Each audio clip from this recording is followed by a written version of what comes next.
Yes ma'am. चलिए देखिए, कल हम लोग क्या पढ़ रहे थे?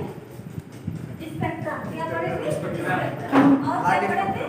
Wave parameter. क्या पढ़े थे? Wave parameter. ठीक है, आज हम लोग क्या पढ़ेंगे?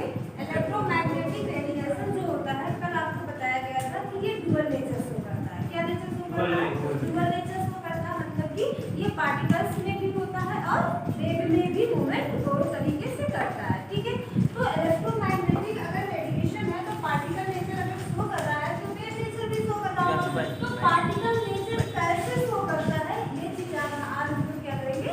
पढ़ेंगे। ठीक है, अब देखिए पार्टिकल नेचर में कई सारे हमारे ऑब्जेक्ट आते हैं जिसको हम पार्टिकल नेचर को क्या कर सकते हैं? क्लासिफाई कर सकते हैं। जैसे हमारी क्या हो गई? Black body. क्या हो गई? Black body. ब्लैक बॉडी का मतलब क्या होता है कि इसमें क्या होता है? लाइट का एमिशन होता है। रेडिएशन मतलब लाइट क्या होती है? रिफ्लेक्ट नहीं होती है। क्यों? देखिए आप लोग एक जूम करिए, जैसे गर्मी के मौसम में हम लोग क्या कहते हैं कि डार्क कलर के कपड़े पहनने चाहिए। किस कलर के? डार्क कलर के। मैक्सिमम अगर हम ब्लैक कलर के साइड हो जाओ, साइड नहीं होना मुझे जब देखिए जैसे ब्लैक कलर का तो हम गर्मी के मौसम में ब्लैक कलर के कपड़े पहनने के लिए मना किया जाता है ना? क्यों मना किया जाता है? क्योंकि इसमें क्या होती है? सनलाइट का जो रेडिएशन पड़ता है वो उसको एमिट नहीं करता है, उसको क्या कर लेता है? एब्जॉर्ब कर लेता है।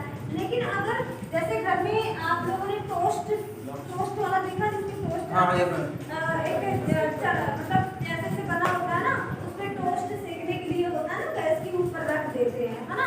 तो जब गैस के ऊपर उसको रखते हैं तो वो ब्लैक होता है, वो धीरे धीरे किसमें चेंज हो जाता है? रेड कलर में। किसमें चेंज हो जाता है? रेड कलर में।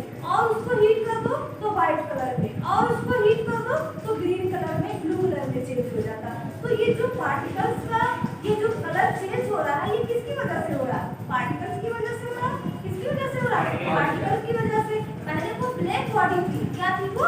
ब्लैक बॉडी थी, लेकिन उस ब्लैक बॉडी से भी रेड कलर का हो गया। रेड कलर का मतलब क्या हो गया? वो फिर थोड़ी और हीट देते गए आप, तो वो किस कलर का हो गया? ब्लू कलर का हो गया। किस कलर का हो गया? ब्लू कलर का हो गया। देखना, कभी ट्राई करना गैस पे जाके रख के उसको, कि जैसे आप जैसे जैसे हीट बढ़ाते जाओगे वो रेड कलर का हो जाएगा। रेड कलर के होने के बाद वो धीरे धीरे किसका? व्हाइट कलर का हो जाएगा। फिर धीरे धीरे वो किस कलर का हो जाएगा? आपका ब्लू कलर का। तो जो ये चेंजेस हो रहे हैं कलर का, किसकी वजह से हो रहे हैं? पार्टिकल की वजह से ही हो रहे हैं, क्योंकि उसके पार्टिकल्स क्या हो रहे हैं? चेंज हो रहे हैं।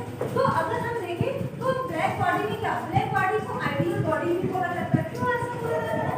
आइडियल बॉडी क्यों बोला जाता है? आइडियल बॉडी इसलिए बोला जाता है क्योंकि आपने देखा एक ही ब्लैक बॉडी से कितने कलर में वो बॉडी क्या हो गई? चेंज हो गई, है ना? तो वजह किसकी है चेंज होने की? पार्टिकल्स की। किसकी है? पार्टिकल्स की। कुछ ना कुछ उस पार्टिकल्स के बीच में हो रहा है, जिसकी वजह से इसका कलर क्या हो रहा है? चेंज हो रहा है। तो इसमें क्या है? आप इमिशन ऑफ लाइट, जब भी कोई इमिशन लाइट किसी पर डाली जाती है, किसी सॉलिड पार्टिकल्स पर, किसी सॉलिड ऑब्जेक्ट पर, मतलब कि अगर वो केस आप उसमें एक ब्लैक बॉडी बना लीजिए और उसमें लाइट को प्रोड्यूस कराइए। क्या कराइए? प्रोड्यूस कराइए। उसमें लाइट डालिए, तो लाइट जब आप उस पर डालोगे तो वो मैक्सिमम लाइट को क्या कर लेती है? एब्जॉर्ब कर लेती है। क्या करती है? एब्जॉर्ब कर लेती है। जैसे हम लोग गर्मी में कपड़े अगर पहन के जाएं बाहर ब्लैक कलर का, तो सनलाइट का जो रेडिएशन होता है वो हमारे ब्लैक के कपड़े पे क्या होता है? ज्यादा एब्जॉर्प्शन होता है, उसकी वजह से हमें ज्यादा गर्मी लगती है। होती है कि नहीं होती है? गर्मी के मौसम हम लोग कहते हैं कि लाइट कलर के कपड़े पहनने चाहिए। किस कलर के पहनने चाहिए? लाइट कलर के। और लाइट कलर में हमने कब बताया? तो लाइट कलर में फ्रीक्वेंसी क्या होती है? कम होती है ना? और उसमें जो लाइट का एब्जॉर्प्शन होता है वो भी क्या होता है? कम होता है, क्योंकि लाइट कलर की फ्रीक्वेंसी कम होती है, तो उसमें एब्जॉर्प्शन भी कम ही होगा। और ठंडी के मौसम में कहा जाता है ब्लैक स्वेटर पहनिए, ब्लैक जैकेट पहनिए। क्यों कहा जाता है? क्योंकि उसमें सनलाइट पड़ेगी और वो हमारे बॉडी को हीट रखेगी, उसमें से फिर से दोबारा हीट नहीं होगा। ठीक है, तो और भी देखिए ये डिपेंड कर, आप जब ब्लैक बॉडी होगी वो जो इसमें कलर का चेंजेस हो रहा है वो डिपेंड किस पे कर रहा है? टेम्परेचर। टेम्परेचर जैसे जैसे आप बढ़ा रहे हो उसका कलर क्या हो रहा है? चेंज हो रहा है। अब डिपेंड किस पे कर रहा है? विदाउट अगर टेम्परेचर के अगर हम ये केस देखना चाहें तो क्या हो सकती है? नहीं हो सकती। तो टेम्परेचर क्या है? कंपल्सरी है। इसके बाद क्या है? Increase temperature emit black body energy. जैसे जैसे हम टेम्परेचर को क्या करेंगे? इंक्रीज करेंगे, तो ब्लैक बॉडी की एनर्जी इंक्रीज होगी कि नहीं होगी? अब जैसे ब्लैक बॉडी को आप टेम्परेचर जा रहे हैं तो क्या होगा, वो रेड कलर में चेंज हुआ, फिर व्हाइट कलर में चेंज हुआ, फिर ब्लू कलर में चेंज हुआ। तो इसका मतलब क्या हुआ कि आपकी जो ब्लैक बॉडी है उसकी एनर्जी बढ़ रही है। क्या हो रही है? बढ़ रही है। जैसे जैसे आप टेम्परेचर देते जा रहे हो तो वो कलर, उसके पार्टिकल्स क्या हो रहे हैं? चेंज होते जा रहे हैं। क्या हो रहे हैं? चेंज होते जा रहे हैं। तो हम क्या कर सकते हैं? इमिट ब्लैक बॉडी एनर्जी, मतलब जैसे जैसे आप ब्लैक बॉडी को टेम्परेचर देते जा रहे हो उसकी एनर्जी क्या हो रही है ना, मतलब कि इंक्रीज कर रही है, बढ़ भी रही है ना। Black body spectrum always become small, है ना। जो ब्लैक बॉडी की अगर हम कहें कि स्पेक्ट्रम निकालें ब्लैक बॉडी की, तो उसकी स्पेक्ट्रम क्या होगी? स्मॉल स्पेक्ट्रम होगी। जैसे कल आप लोगों को बताया था ना, ये स्पेक्ट्रम होती है तो इसकी जो इस तरीके से कुछ होती है और दूसरा अगर हम बनाएं तो इस तरीके से कुछ होती है ना। तो इसकी जो होती है स्मॉल होती है। क्या होती है? स्पेक्ट्रम इसकी मिलेगी ब्लैक बॉडी की, वो स्मॉल मिलेगी। कैसे क्यों स्मॉल मिलेगी? क्योंकि जब आप ब्लैक बॉडी को लाइट इमिट करा रहे हो तो वो लाइट को एब्जॉर्ब कर लेगी। अब जब एब्जॉर्ब कर रही है तो वो थोड़ी सी मात्रा में क्या करेगी? रिफ्लेक्ट करेगी। तो वो जब थोड़ी सी मात्रा में रिफ्लेक्ट करेगी तो उसका अगर हम स्पेक्ट्रम निकालेंगे तो वो ऑलवेज कैसा होगा? स्मॉल ही होगा। कैसा होगा? स्मॉल होगा। अगर वो रिफ्लेक्ट कर देती लाइट को, तुरंत वापस कर देती तो क्या होता? उसका क्या होता? लार्ज होता। लार्ज स्पेक्ट्रम बनता कि नहीं बनता? तो इसके बाद increase frequency of the black body, है ना। ब्लैक बॉडी की फ्रीक्वेंसी क्या हो रही है? इंक्रीज कर रही है। हमने बोला ब्लैक बॉडी की फ्रीक्वेंसी इंक्रीज करेगी और जब तक इंक्रीज नहीं करेगी तो क्या लाइट को ऑब्जॉर्ब करेगा? नहीं करेगा। इसका मतलब क्या होती है? ब्लैक बॉडी की फ्रीक्वेंसी क्या होती है? इंक्रीज करेगी। जैसे जैसे आप उसको टेम्परेचर देते जाओगे तो उसकी ऑलरेडी पहले से ही ब्लैक बॉडी की क्या होती है? फ्रीक्वेंसी पहले से ही क्या होती है? उसकी जो लाइट आती है उसको एब्जॉर्ब करने की फ्रीक्वेंसी क्या होती है? ज्यादा होती है ना ब्लैक बॉडी की, तभी तो वो लाइट को जल्दी से क्या कर लेता है? एब्जॉर्ब कर लेता है, इमिट नहीं कर पाता, है ना।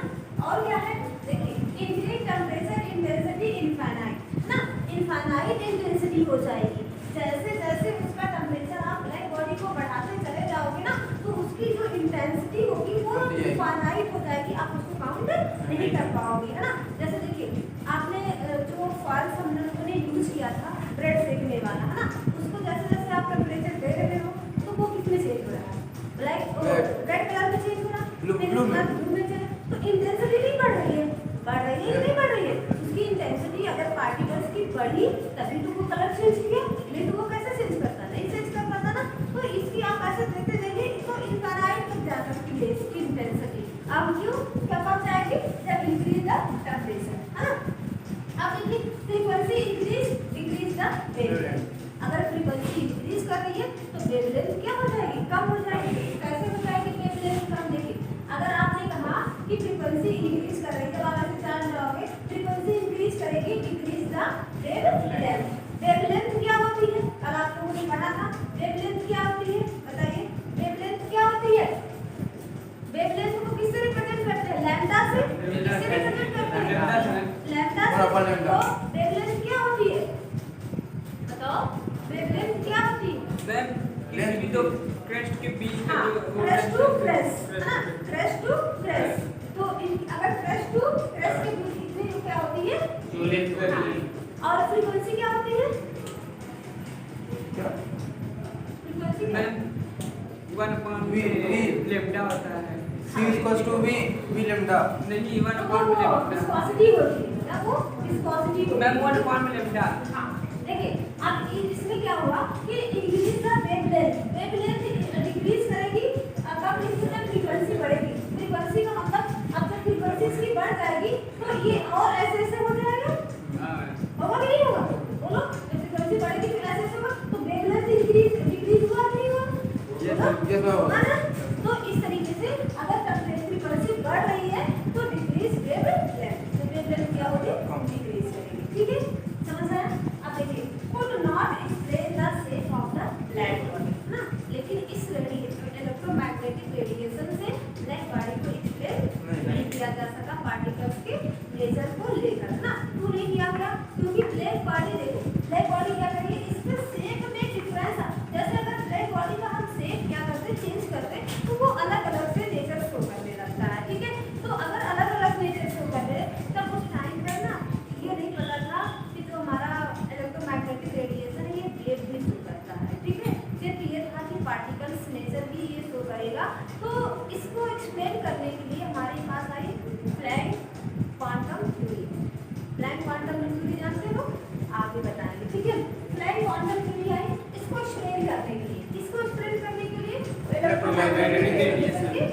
गैस नेचर को एक्सप्लेन करने के लिए, ठीक है।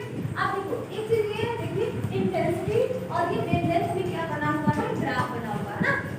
एक टाइम क्या हुआ, देखो इंटेंसिटी बढ़ रही है, क्या हो रही है, इंटेंसिटी बढ़ रही है, लेकिन एक ऐसा पीक पॉइंट आता है जिसकी वेवलेंथ क्या होता है, कम हो जाता है, क्या हो जाता है, कम हो जाता है। इंटेंसिटी आपने देखा इनफिनाइट होती है, क्या होती है, इनफिनाइट होती है। कब इनफिनाइट होती है, जब हम टेम्परेचर को क्या करते हैं, बढ़ाते हैं। अगर हम टेम्परेचर को बढ़ा रहे हैं तो हमारा जो ये ग्राफ बनेगा वेवलेंथ और इंटेंसिटी के बीच में, तो इस तरीके से जितनी बार आप लोगे उतना आपका ये क्या होगा, एक बार ये बढ़ेगा, जब इसका पीक पॉइंट आ जाएगा तो ये क्या हो जाएगा, इंक्रीज हो जाएगा। एक बार इंक्रीज करेगा, पीक पॉइंट तक जाएगा, फिर क्या हो जाएगा, इंक्रीज। क्योंकि वेवलेंथ इंक्रीज करती है, कब इंक्रीज करती है, जब फ्रीक्वेंसी क्या होती है, ज़्यादा कम होती कम। देखिए अभी आपको हमने बताया ना कि फ्रीक्वेंसी इंक्रीज करेगी तो वेवलेंथ क्या होगा, इंक्रीज करेगा। अब अगर वेवलेंथ इंक्रीज कर रहा है, फ्रीक्वेंसी क्या हो रही है, कम होगी, दोनों अपोजिट होगा ना एक दूसरे के। मतलब अगर इंक्रीज का टेम्परेचर, फ्रीक्वेंसी अगर इंक्रीज कर रही है तो डिक्रीज द वेवलेंथ, है ना। तो एक अगर बढ़ेगा तो एक क्या होगा, घटेगा, ठीक है। तो ये आपका ब्लैक बॉडी का क्या था, पार्टिकल्स का नेचर था कि ब्लैक बॉडी पर पार्टिकल। देखो आप लोगों ने देखा होगा जो हम लोग सनलाइट में जो भी चीजें सोलर सिस्टम बनाते हैं या कोई भी चीज बनाते हैं तो हम ब्लैक ही लेते हैं, क्या लेते हैं, ब्लैक। अगर जो आप प्रैक्टिकल जब एग्जीबिशन होता है साइंस का, तो आप लोग बनाया है कि नहीं कभी सोलर सिस्टम, नहीं बनाया है सोलर सिस्टम। तो सोलर सिस्टम जब हम कोई इसमें रखते हैं, जैसे गत्ता लेते हैं, उसमें क्या करते हैं, ब्लैक कलर का वो लगाते हैं, चार्ट पेपर लगाते हैं ग्लास के ऊपर, है ना, कि ताकि उसमें से क्या वो लाइट आए और उसमें जो अंदर रखे रहते हैं वो पक भी जाता है। देखा है कि नहीं, बनाया कि नहीं ऐसा, कभी नहीं। आपको एक सिंपल सा आइडिया बताया ना, तो आज घर जाइएगा, इतनी तेज धूप हो रही है, इतनी तेज धूप आकर खत्म हो गई, है ना। आप जाइएगा कोई चीज जैसे ब्लैक बॉडी लीजिएगा और उस ब्लैक बॉडी में कोई ऐसा मटेरियल रखिए, सब वाटर रख लीजिएगा, या तो कुछ नहीं तो आप एग भी ले सकते हैं, ठीक है। एग को बाउल में रख निकाल कर और उस ब्लैक बॉडी में रखकर और सनलाइट में रख लीजिएगा, वो एग क्या हो जाएगा, आपका बॉयल हो जाएगा, पक जाएगा, ठीक है। जैसे आप पकाते हो गैस पर वैसे पक जाएगा। रीजन क्या है उसका, ब्लैक बॉडी, क्योंकि ब्लैक बॉडी ने क्या किया, एनर्जी को हीट को हीट को एब्जॉर्ब किया, और वो हीट कहाँ गई, उस सिस्टम में, और उस सिस्टम में जो भी रखा था वो हीट होगा और उसकी हीट की वजह से क्या हो जाएगा, वो पक जाएगा, ठीक है। तो यही चीज, लेकिन ये जानते हो यहाँ पर एक्सप्लेन क्यों नहीं हो पाया, क्योंकि ब्लैक बॉडी का अलग अलग शेप में अलग अलग तरीके से एक्सपेरिमेंट हो जा रहा था ना, अलग अलग तरीके से, अलग अलग इंटेंसिटी, अलग अलग तरीके से, अलग अलग फ्रीक्वेंसी आ रही थी, तो इसलिए इसको एक्सप्लेन नहीं किया जा सका कि अगर हम एक ब्लैक बॉडी से पार्टिकल्स के नेचर को एक्सप्लेन करें तो हम नहीं एक्सप्लेन कर पाएंगे ना। लेकिन इसी के बॉडी को एक्सप्लेन करने के लिए प्लैंक क्वांटम थ्योरी आई, जिसके थ्रू इसके पार्टिकल्स के नेचर को क्या किया गया, एक्सप्लेन किया। और वेव नेचर को तो हम लोग कल ही एक्सप्लेन कर लिए थे, है ना। वेव नेचर को कल ही हम लोगों ने एक्सप्लेन किया था कि जो हमारा इलेक्ट्रोमैग्नेटिक रेडिएशन होता है वो वेव नेचर भी शो करता है। और वेव नेचर कैसे शो करता है, आपने देखा वेव के कई सारे क्या होते हैं, पैरामीटर होते हैं, क्या होते हैं, पैरामीटर होते हैं। और उस पैरामीटर को हम अगर अपने एक एटम, एक जैसे आपने पढ़ा क्या, एक ये एटम होता है, इस एटम के अंदर क्या होता है, न्यूक्लियस प्रेजेंट होता है ना। अब इस अगर न्यूक्लियस में प्रेजेंट होता है तो न्यूक्लियस में क्या होता है, स्पेस भी होता है, क्या होता है, स्पेस होता है। जैसे ये कॉपी है आपकी, ये कॉपी कैसे बना होगा, किसी न किसी एटम से बना होगा। अब अगर वो एटम से बना हुआ, ये आपको किस कलर का है, ब्राउन कलर का दिख रहा है। कैसे आपको ब्राउन कलर का दिख रहा है, कैसे आपको ये दिखा कि ये ब्राउन कलर का है, क्योंकि ये एटम से मिलकर बना होगा और एटम के अंदर क्या होगा, थोड़ा सा आपका न्यूक्लियस होगा और पूरा स्पेस क्या होगा, खाली होगा, क्या होगा, खाली। अब अगर इस पे लाइट पड़ रही है, लाइट तो पड़ी रही है, विदाउट लाइट पड़े हमें कोई चीज कलर दिखती नहीं है ना।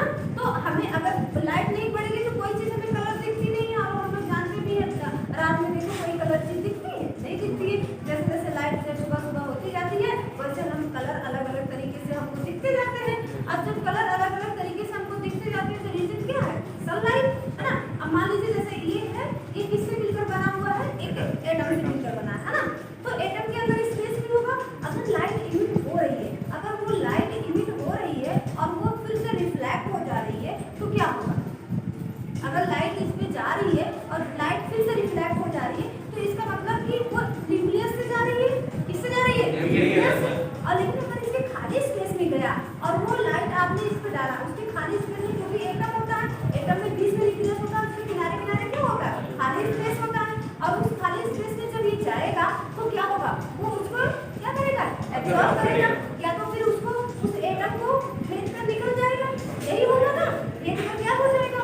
निकल जाएगा, या तो फिर वो टकरा कर वापस आ जाएगा, रिफ्लेक्शन हो जाएगा। और जब ये रिफ्लेक्शन होता है तभी हमें कोई चीज कलर दिखाई देती है।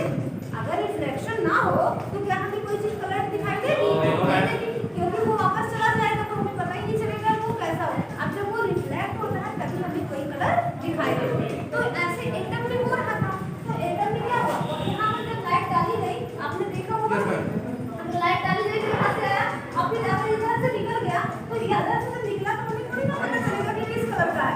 जब वो रिफ्लेक्ट होता है तभी तो हमें कलर दिखाई देता। तो जब यहाँ से रिफ्लेक्ट हो रहा था तो यहाँ पर जैसे जब हम लोग क्या पढ़ रहे थे, इलेक्ट्रॉनिक वो पढ़ रहे थे, इलेक्ट्रॉन की डिस्कवरी, है ना। तो आपने बादल गड़ाते हुए जो साइंटिस्ट ने जो भी एक्सपेरिमेंट किया था तो उसमें भी तो साइनिंग आई थी ना, आई थी कि नहीं आई थी साइनिंग? हाँ, वो साइनिंग जो आई थी, मतलब कभी कभी आपने देखा होगा रेड कलर की होती है ना, जब बिजली कड़कती है, बिजली कड़कती होती है ना रेड कलर, तो वो जो कलर हमें दिखा, साइनिंग दिखा हल्का गोल्डन कलर का, वो किसकी वजह से आई थी? जब वो एक पार्टिकल दूसरे पार्टिकल से टकराया होगा। अब एक पार्टिकल अगर दूसरे पार्टिकल से टकराएगा तो उसमें से लाइट इमिट होगी, है ना। अब अगर लाइट इमिट होगी तभी हमें दिखाई देगी, अगर वो ना टकराया होता तो लाइट इमिट ना होती और ना ही हमें लाइट दिखाई देती कि लाइट होती है। तो इसी तरीके से तो एटम में भी होगा, ऐसे आप डालोगे तो क्या होगा, यहाँ से लाइट क्या होगी, अगर रिफ्लेक्ट होती है तो हमें किसी भी, क्योंकि एटम मैटर क्या होता है, एटम से मिलकर बना होता है। और जितने भी सारे हमारे एटम्स मैटर होते हैं सब किससे मिलकर बने होते हैं, एटम से। और जितने भी हमारे सराउंडिंग में जितनी भी चीजें दिखाई देती है वो सब क्या होती है, मैटर होती है, मैटर होती है ना। चाहे वो लिक्विड स्टेट में हो, चाहे वो सॉलिड स्टेट में हो, चाहे वो गैस के स्टेट में हो, तो सारी हमारी क्या होती है, मैटर ही होती है। तो सब में कुछ ना कुछ कलर होता है और वो कलर हमें किसकी वजह से दिखाई देता है, रिफ्लेक्शन की वजह से। किसकी वजह से दिखाई देता है, रिफ्लेक्शन की। और उसी माइन्यूट से पार्टिकल्स के बारे में हम लोग क्या कर रहे हैं, ठीक है। अब इसके आगे चलो हम लोग प्लैंक कांस्टेंट पढ़ेंगे, ठीक है।